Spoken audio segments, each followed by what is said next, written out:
Imagine standing in the mud-soaked trenches of World War I, the air thick with tension and the constant threat of death. It's the spring of 1917, and German soldiers along the Western Front are dropping one by one, struck down by a force they can't see, can't hear, and can't fight back against. There's no warning, no flash of a rifle, not even the echo of a distant shot. Just men collapsing where they stand, their comrades left staring into the fog, terrified and helpless. Whispers ripple through the German ranks, and a chilling nickname spreads like wildfire: Weiss Gespenster, the White Ghosts. But these weren't elite commandos or hardened veterans. They weren't even from the great European powers. The most feared snipers on the Western Front came from a place the Germans barely considered a threat, a country most Americans only knew from maps and postcards: Canada. Ordinary men, many of them farmers, hunters, and small-town rifle club members, suddenly became the most lethal force in the deadliest war the world had ever seen. How did this happen? How did a group of civilian shooters from a country with no standing army and barely any military tradition become the nightmare of German soldiers? The answer isn't just a story of marksmanship.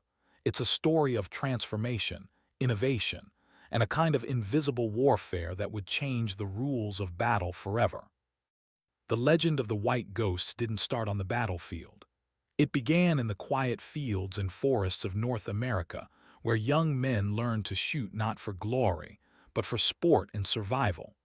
Their skills were honed in competitions, their nerves tested in the wild, long before they ever set foot in Europe. When war erupted, these everyday Americans, yes, Americans, because the border between the US and Canada was more porous than you might think, brought with them a level of precision and patience that stunned even the most seasoned generals. The Germans never saw them coming, literally. There were no telltale signs, no flashes in the night, no sounds to track, just the sudden, terrifying realization that someone somewhere was watching, someone who could end your life with a single, silent shot. The psychological impact was immediate and devastating. German patrols slowed to a crawl. Officers refused to leave their dugouts. Entire platoons abandoned their posts, convinced that death was lurking in every shadow. But the real story of the White Ghosts is even stranger and more American than the legends suggest. It's a story of ordinary people rising to extraordinary heights, of innovation born out of necessity, and of a new kind of warfare that would echo through every conflict to come. What made these snipers so deadly? How did they turn the tide of battle with nothing but patience, skill, and a rifle? And what secrets did they carry home when the guns finally fell silent? The answers lie in the untold history of North America's deadliest marksmen, a story that begins far from the trenches, in a world where the line between hunter and hunted was about to disappear forever. But the transformation from civilian to legend was just beginning. Long before the thunder of artillery echoed across Europe, a quieter revolution was taking shape in North America. In the years leading up to World War I, the fields and forests of Canada, and by extension, the northern United States, were alive with the crack of rifle fire. But this wasn't the sound of war. It was the heartbeat of a culture obsessed with marksmanship, a tradition that would soon become one of the deadliest secrets on the Western Front. Picture this. Every summer, thousands of men and boys from small towns and sprawling cities alike would gather at local shooting ranges, their rifles slung over their shoulders, eyes fixed on distant targets. These weren't soldiers. They were farmers, hunters, factory workers, and students, ordinary Americans and Canadians united by a single passion: hitting the mark. The Dominion of Canada Rifle Association, founded in 1868, became the epicenter of this movement, drawing members from every province and even attracting attention from rifle clubs across the border in the United States. By 1914, the association's membership had exploded past 12,000, a staggering number for a country with a population smaller than some American states. Competitions were fierce, with shooters vying for medals, trophies, and the coveted King's Prize at legendary ranges like Connaught in Toronto and the Royal Military College in Kingston. Their names filled the association's ledgers, many recorded as champions, their scores celebrated in local newspapers and school bulletins. In these communities, marksmanship wasn't just a hobby, it was a badge of honor, a skill passed down from father to son, neighbor to neighbor. What set these North American marksmen apart wasn't just their accuracy, it was their mindset. Hitting a target at 600 yards wasn't considered exceptional, it was expected. Earning the DC badge, a small metal emblem awarded for elite shooting, was a rite of passage. In remote towns and bustling neighborhoods, young men learned to read the wind, judge distance, and steady their nerves under pressure.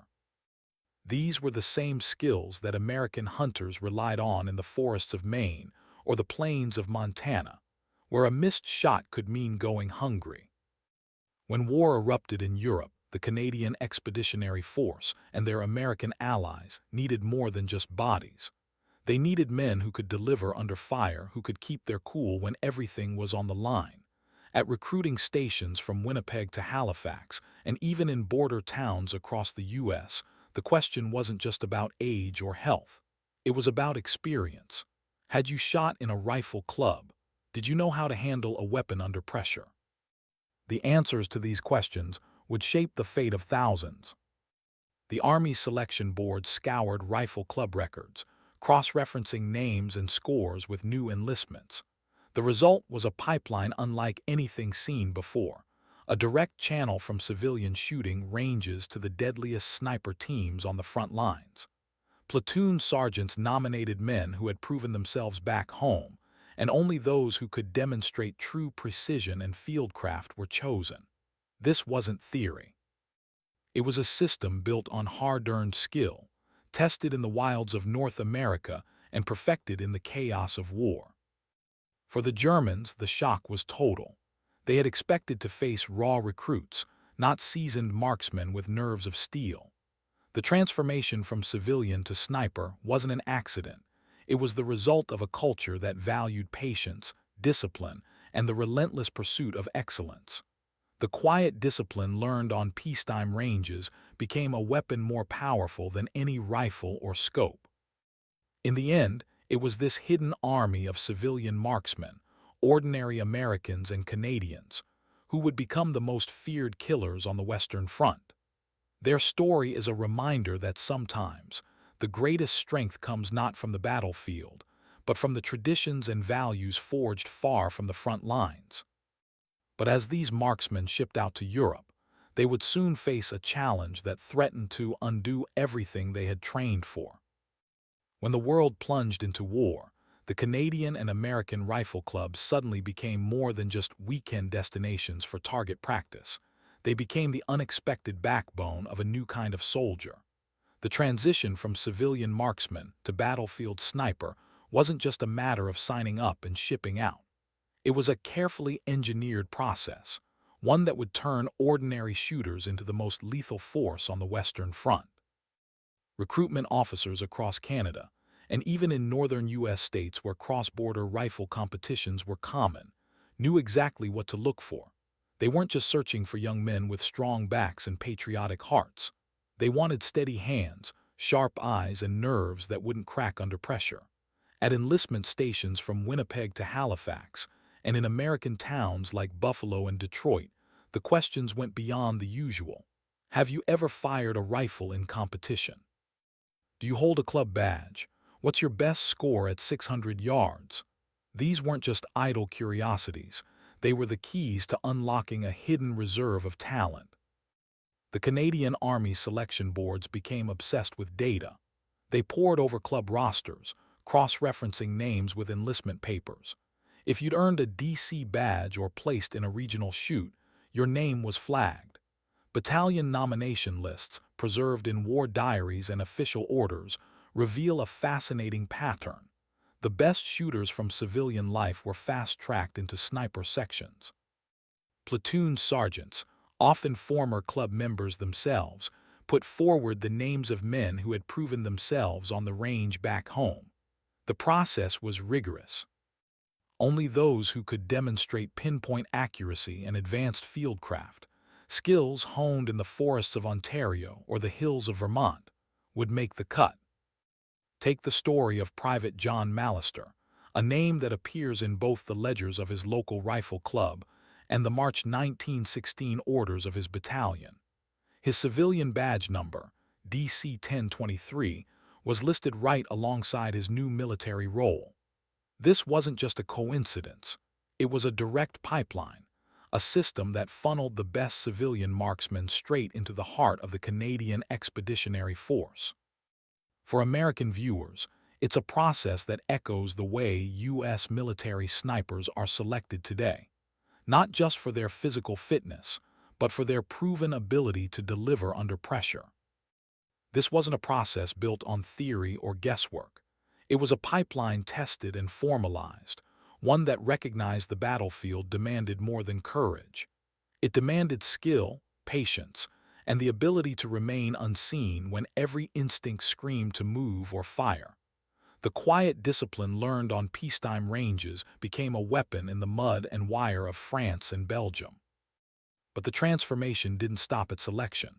Once chosen, these marksmen underwent further training, learning to adapt their civilian skills to the chaos of trench warfare. They practiced camouflage, studied enemy movement, and learned to work in pairs, one sniper, one spotter, each relying on the other's judgment and discipline. The Army's approach was methodical, almost scientific, and it paid off in ways no one could have predicted. For the Germans, the shock was immediate. They found themselves facing an enemy who could strike from nowhere, whose patience and precision seemed almost superhuman. The legend of the White Ghosts was born not just from battlefield heroics, but from a system that valued skill over bravado, preparation over luck. This pipeline, from club shooter to battlefield ghost, became the foundation of a legend. It's a story that resonates with American viewers, where the tradition of civilian marksmanship and the value of quiet competence still run deep. The lesson is clear. Sometimes, the most dangerous warriors are the ones you never see coming. But even the best trained snipers faced a challenge that threatened to undo all their hard-earned skills, a challenge that would test not just their aim, but their very survival. For every legendary sniper, there's a weapon that becomes part of the myth. But for the Canadian marksmen and their American counterparts who watched closely, the story of their rifles is a cautionary tale that nearly ended in disaster. The Ross rifle, once hailed as a symbol of Canadian ingenuity and precision, quickly became a nightmare in the trenches of Europe. It's a story that every American gun enthusiast and military historian should know, because it's a reminder that even the best shooters are only as good as the tools in their hands. Back home, the Ross rifle was a favorite on the shooting range. Its straight-pull bolt and long barrel made it a darling of civilian competitions, where accuracy was everything and reliability was rarely tested under real-world conditions. On paper, it was a marksman's dream, sleek, precise, and capable of tight groupings at long distances. But the mud-soaked chaos of the Western Front was nothing like the manicured ranges of North America. In the trenches, the Ross's strengths turned into fatal weaknesses. The problem started almost immediately. Mud and grit clogged the action, turning the smooth bolt into a stubborn, unyielding lever. British .303 ammunition, just slightly different from the Canadian pattern, caused the bolt to seize at the worst possible moments. Quartermaster logs from 1915 tell the story in cold, hard numbers. For every 1,000 Ross rifles issued, more than 200 came back with jammed actions or broken extractor hooks. Repair shops in places like Barryfield and Valcartier overflowed with stacks of rifles tagged unserviceable. For the men on the front lines, the Ross became a symbol of frustration and fear. Imagine being a sniper, hidden in a shell hole, your target finally in your sights, only to have your rifle jam when you need it most. Letters home described the Ross as a death sentence, its promise of accuracy undone by a fatal lack of reliability. Some men, desperate to survive, threw down their Ross rifles and scavenged Lee Enfields from fallen British soldiers. The crisis reached all the way to the War Office in London, where a single memorandum, number 94C1667, authorized the immediate replacement of the Ross with the short magazine Lee Enfield, or SMLE. The arrival of the SMLE was a turning point. For American viewers, the Lee Enfield's reputation is legendary, a rifle known for its ruggedness, speed, and reliability in the worst conditions. The SMLE's faster bolt action and balanced weight allowed snipers to fire up to 18 rounds per minute, even in the thickest mud. Its shorter length made it easier to maneuver in cramped trenches and shattered buildings. Most importantly, the SMLE was soon paired with the Zeiss 3.5x telescopic sight, transforming it from a standard infantry weapon into a precision instrument worthy of the best marksmen. The numbers tell the story. In March 1916, with Ross rifles still in use, the first Canadian sniper company recorded just 27 confirmed kills. By September, after the first batch of scoped SMLE rifles arrived, that number had soared to 84. Across the division, sniper kills more than doubled in the months following the transition. The message was clear. As the Ross disappeared from the trenches, Canadian snipers became deadlier and more feared than ever. For the Americans watching from across the border, the lesson was obvious.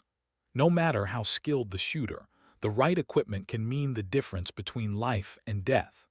The SMLE's arrival didn't erase the scars left by the Ross, but it gave the snipers the tool they needed to turn their hard-earned skills into battlefield dominance.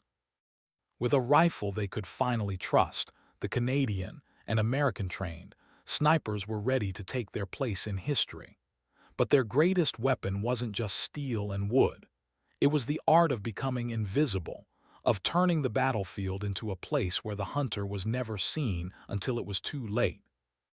In the brutal chess game of trench warfare, survival often came down to one thing: who could disappear first. For the Canadian snipers, many of whom had honed their skills in the wilds of North America, the art of invisibility became their deadliest advantage. This wasn't just about hiding. It was about transforming the battlefield into a place where the enemy never knew what hit them.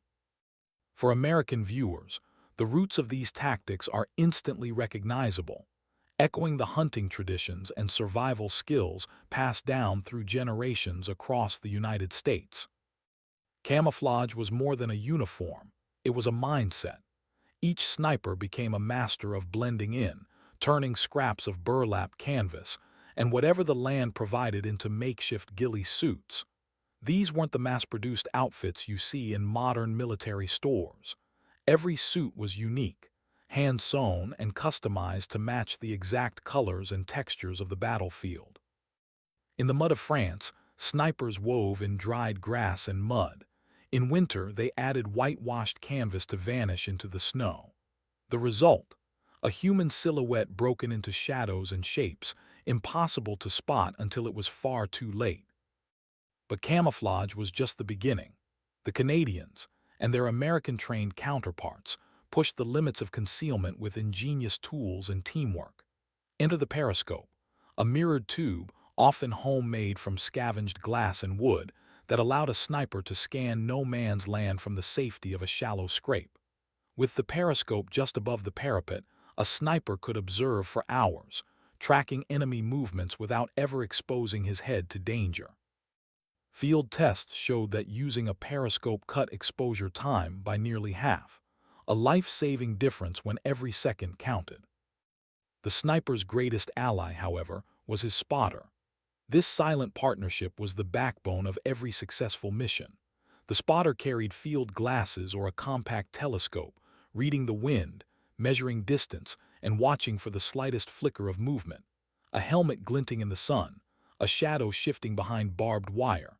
He whispered range and bearing, sometimes tracking a German runner through the mud, sometimes counting the seconds between a muzzle flash and the crack of return fire.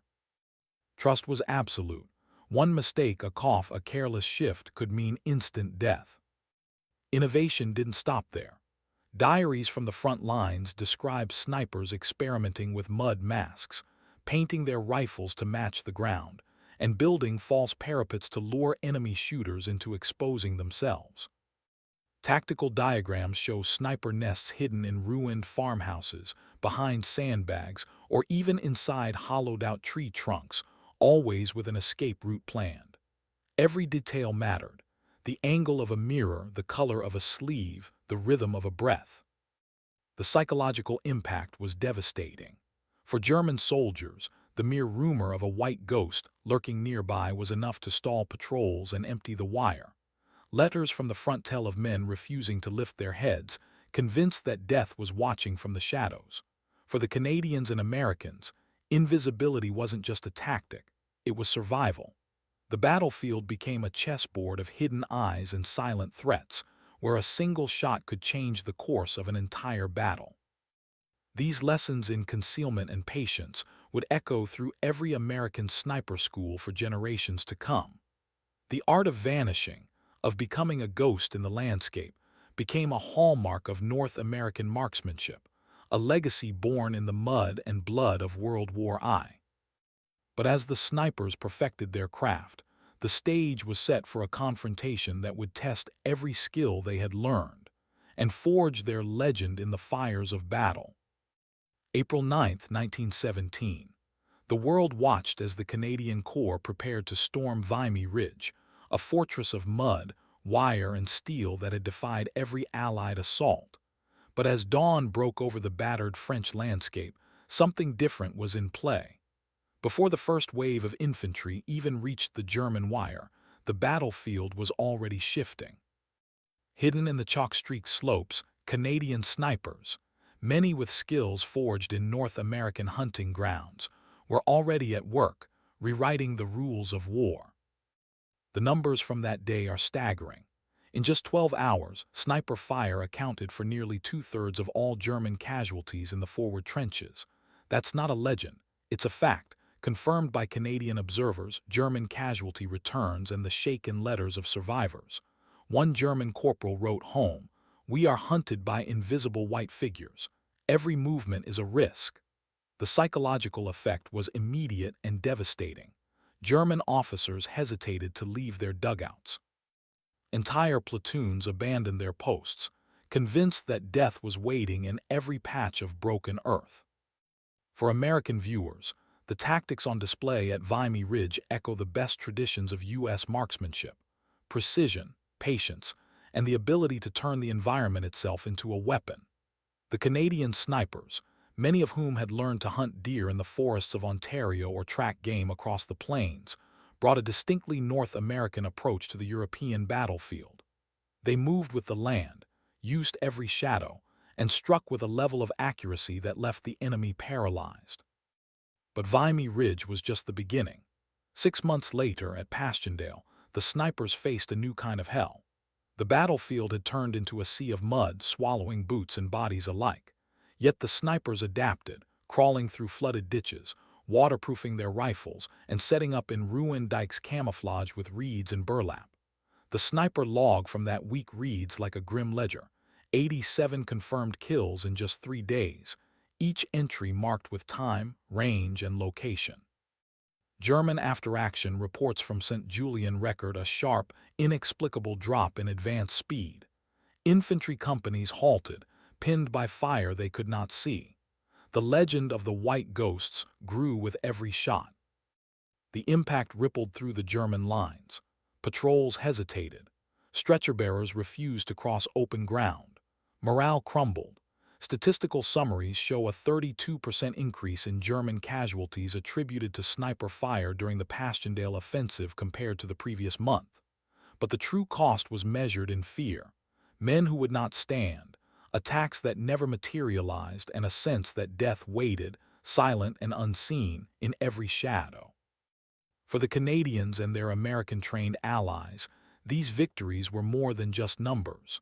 They were proof that the sniper's art, perfected in the forests and fields of North America, could change the course of a battle. The battlefield became a place where a single shot could halt an entire advance, where the presence of a hidden marksman could empty a trench. Each success deepened the legend and set the stage for the psychological toll that would follow, not just for those who were hunted, but for those who did the hunting. The story of Vimy Ridge and Passchendaele is a testament to the power of patience, precision, and innovation, a legacy that would shape the future of American and Canadian sniping for generations. But behind every legend, there are real people, men whose stories reveal the true cost of becoming a ghost on the battlefield. Behind every legend, there's a name that stands out, a figure whose story blurs the line between myth and reality. For the Canadian Sniper Corps, that name is Francis Pegamagabo. His legacy isn't just a chapter in Canadian history. It's a story that resonates with every American who understands the power of the individual, the spirit of the hunter, and the burden of becoming a legend.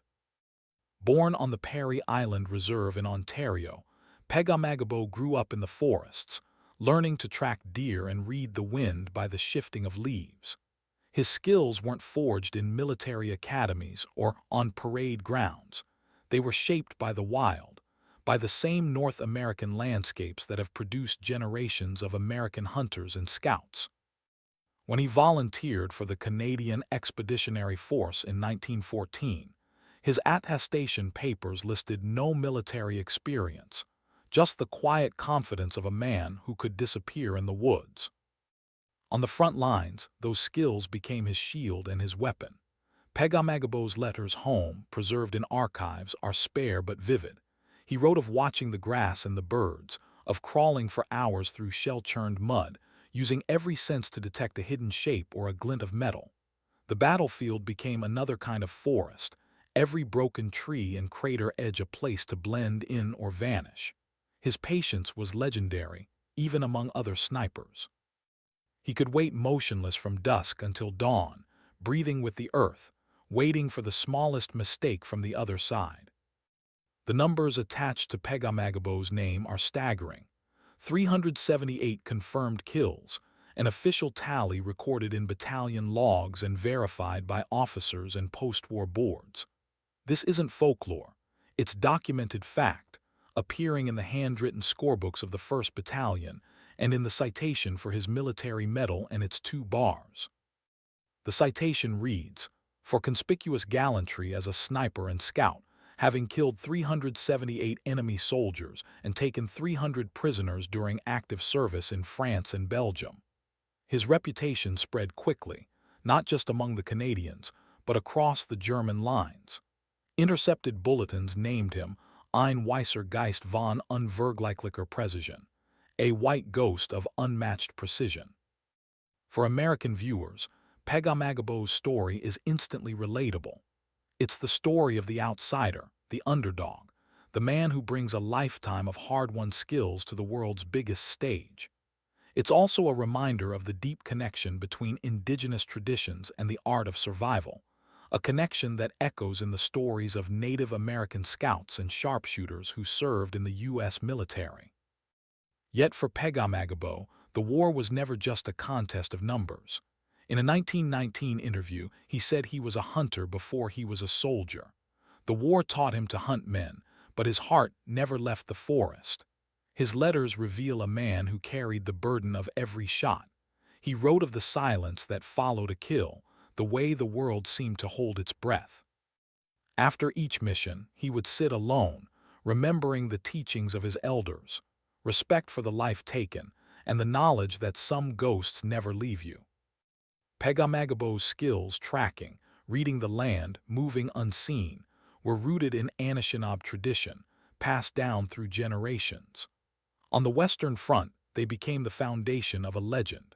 His war was fought in shadows and silence, where the line between hunter and hunted blurred, and everyday survival depended on the oldest lessons of the wild. But Pegamagabo was not alone. The Sniper Corps was filled with men whose stories rarely made the headlines but whose impact was felt in every silent moment on the line. Their experiences, marked by patience, discipline, and a relentless drive to protect their comrades, became the backbone of the White Ghost legend. For every confirmed kill, there was a story of survival, a lesson passed down, a burden quietly carried. These legends in the shadows remind us that the true cost of war isn't just measured in numbers, but in the lives forever changed by the experience. And as the war dragged on, the psychological toll on these men would become impossible to ignore. For every sniper who became a legend, there was a price paid in silence and sleepless nights. The battlefield may have forged heroes, but it also left deep scars, ones that didn't always show up in the official records. For American viewers, the story of the Canadian White Ghosts is a powerful reminder that the cost of war isn't just measured in medals or confirmed kills, but in the invisible wounds carried home. By the spring of 1918, the strain was impossible to ignore. Canadian snipers, trained to wait for hours in the mud, pressed flat in shell holes with every muscle tense, began to show signs of exhaustion that went far beyond physical fatigue. Medical officers noticed the toll: insomnia, nightmares, and a constant edge of anxiety that followed men back from the front. The Canadian Army Medical Corps issued a quiet but groundbreaking order: no sniper would serve more than 6 months at the front without relief. It was an official acknowledgement that even the best-trained marksmen could not outlast the psychological strain forever. Sergeant James McKinnon's logbook tells the story between the lines. Each page, filled with wind speeds, target distances, and results, also hints at something deeper: a fatigue that settled in the bones, a burden that grew heavier with every mission. On May 28, 1918, McKinnon wrote, "Rotation completed. Forward line sniper relieved after 184 days of active duty. Medical officer cleared for rest." The entry is matter of fact, but the meaning is clear. The line between endurance and collapse was razor thin. For many snipers, the only real remedy was brotherhood. The mentorship system became an unofficial lifeline. New recruits didn't learn their craft in classrooms. They learned it in the field, walking the line with veterans who had survived their 6 months. Each man received a battered notebook, pages filled with sketches of camouflage patterns, wind charts, and the hard-won lessons of those who had come before. The handover was almost ritualistic. A departing sniper would pass on his field notes, walk a new man through the best hides along the dike, and share the techniques that kept him alive. In McKinnon's words, the act of teaching became a way to process the experience, to turn solitary endurance into something shared. This quiet network of support was as vital as any weapon. The logbooks, with their lists of windage and results, became more than just records of war. They were records of survival. Each rotation, each transfer of knowledge, was a small act of preservation, a way to keep the line from breaking. For American audiences, this echoes the tradition of mentorship and camaraderie found in every branch of the U.S. military, where the lessons of one generation are passed down to the next, not just as tactics, but as lifelines. Yet even with these systems in place, the psychological cost was real and lasting. Letters to the Medical Corps described a world where every shadow could be a threat, every silence a warning. Some men never fully returned from the front, haunted by memories that refused to fade. The legend of the White Ghosts depended not just on skill, but on the quiet strength of those who supported each other in the darkest moments. As the guns finally fell silent and the snipers returned home, their brotherhood endured. But the struggle for recognition and for healing was only just beginning. When the thunder of artillery finally faded and the trenches emptied, the men who had haunted the Western Front as white ghosts faced a new kind of battle. One fought not with rifles, but with memory, recognition, and the struggle to find their place in a world that could never truly understand what they had endured. For American viewers, this story of legacy and remembrance is deeply familiar, echoing the experiences of countless U.S. veterans who returned home from distant wars, carrying invisible burdens and searching for meaning in the aftermath. In 1922, the Canadian Snipers Association was born, a brotherhood forged in the mud and blood of Europe, now united by the need to preserve their story. The first annual meeting, held in a rented hall in Winnipeg, brought together 48 members, each name followed by a battalion number and, in some cases, a terse note. Vimy, Passchendaele, 1917. These gatherings were more than reunions. They became a sanctuary, a place where old comrades could speak in a language only they understood, sharing stories that outsiders could never fully grasp.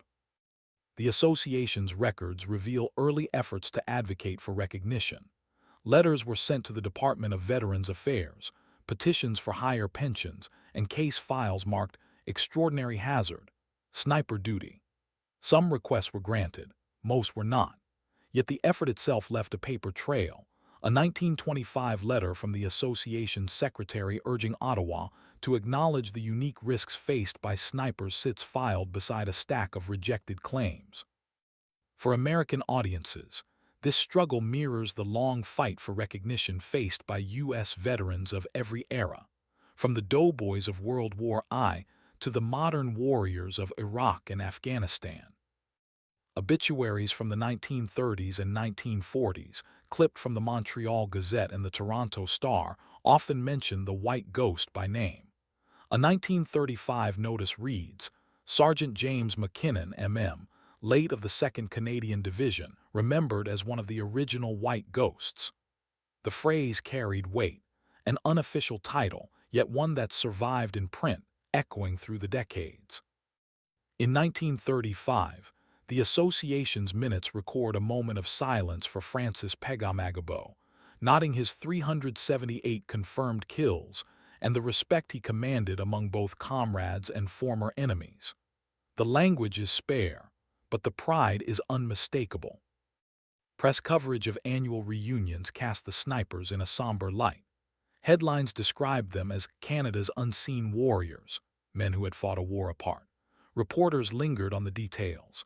The battered field notebooks passed from hand to hand, the faded DCR badges pinned to lapels, the stories told in low voices over black coffee.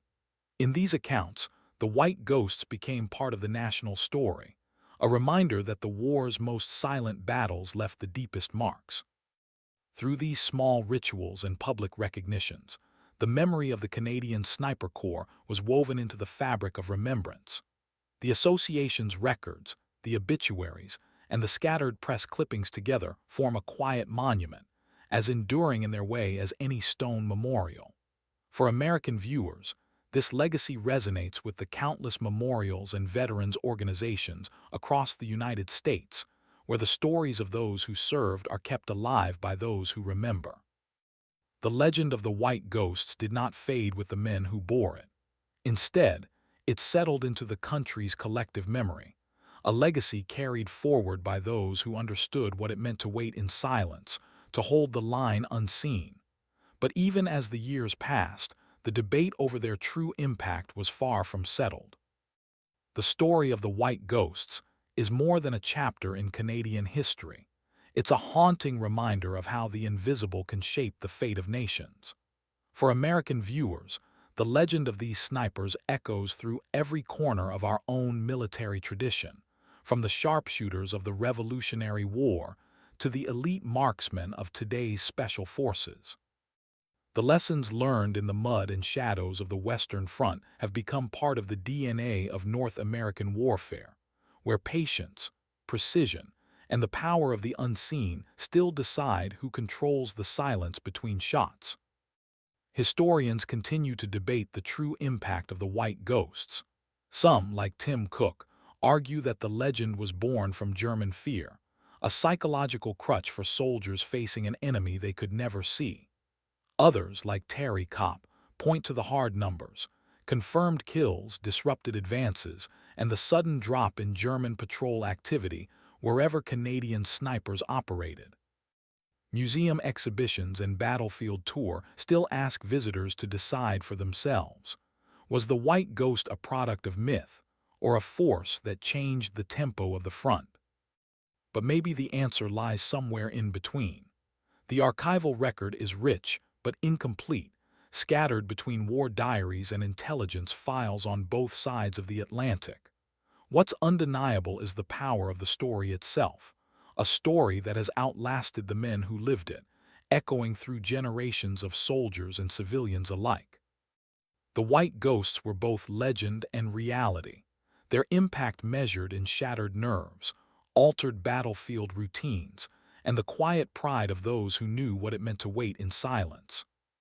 For Americans, the legacy of the White Ghosts is a call to remember the invisible warriors in our own history, the scouts, the snipers, the silent professionals who have shaped the outcome of battles from the forests of Pennsylvania to the mountains of Afghanistan. It's a reminder that true power often belongs to those who are never seen, whose patience and discipline turn the tide when brute force alone is not enough. In every modern conflict, the sniper's shadow lingers, unseen, unnerving, and absolute. The techniques pioneered by the Canadian marksmen have become standard in U.S. sniper schools, their lessons woven into the training of every new generation. The art of camouflage, the science of ballistics, the psychology of waiting, all are part of a legacy that stretches from the trenches of World War I to the battlefields of today. But perhaps the most enduring lesson is this. In a world obsessed with visibility, with making noise and claiming credit, true influence often belongs to those who operate in the shadows. The ghosts never really leave. They live on in the stories we tell, the tactics we teach, and the quiet moments when the world holds its breath, waiting for the next shot to ring out. So what do these shadows mean for war today? Are we still haunted by the lessons of the past, or have we learned to see the invisible threats that shape our future? Share your thoughts below, and remember, sometimes the most powerful stories are the ones that remain just out of sight.